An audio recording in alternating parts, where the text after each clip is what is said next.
সন্তানদের দেখে রেখো। এসটিএফ অভিযান চালাতেই স্ত্রীকে ফোনে বললেন পাকচর সহযোগী।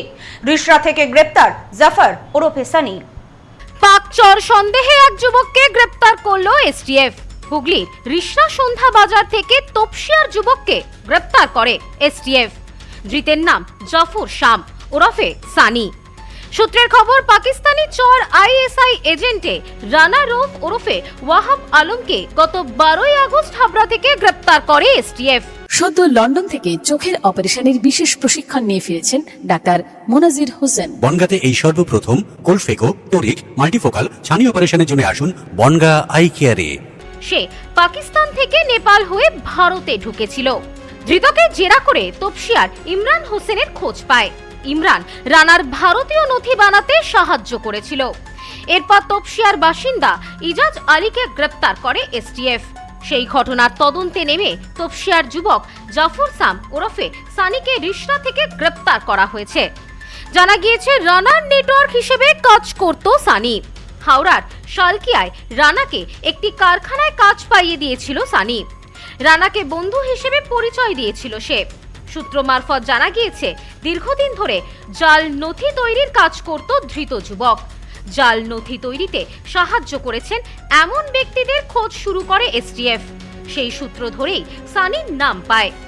পুলিশি ধরপাকড় শুরু হওয়ার পরেই নিজের এলাকা ছেড়ে রিষড়ায় চলে আসে সানি।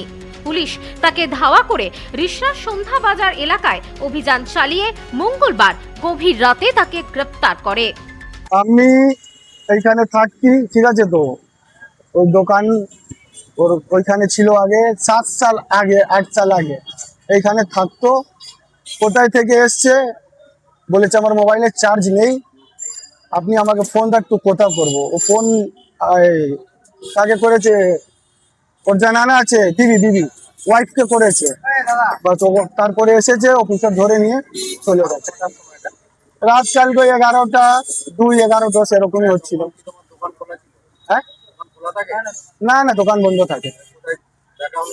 আমি তো এখানে থাকি, আমার বাড়ি এইখানে। ও আছে এখানে, জল খেতে গেছিল, বাস ওইখানে ধরে পরে নিয়ে চলে গেল। 6-7 বছর আগের মতন থাকতো, কিন্তু ভালোই ছিল ছেলেটা, কোনো এই নেই। দিদি কাজ করতো, 2 ভাই, বোনরাও কলকাতাতে বিয়ে হয়েছে। তারপরে এখান থেকে যখন বাড়িওয়ালা ওদের সরিয়ে দিল, বিল্ডিং বানালো, ওরা কলকাতা শিফট হয়ে গেল। কোথায় চলে গেল? কলকাতায়, সেটা প্রতিক্রিয়া দিকে মনে আমরা শুনেছি। এবার ও কি কোনো দেখেছেন আচরণ কিরকম ছিল? বা এইখানে তো খুবই ভালো, সেটাই তো আমরা শুনে অবাক, একদম ভালো ছিল, মেলামেশা সবার সাথে একদম।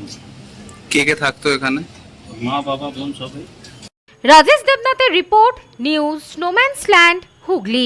নিউ পিসি জুয়েলার্স, সম্পর্ক গড়ে দেয়। বনগাঁতে আমাদের 3টি শোরুম প্রতিদিনই খোলা।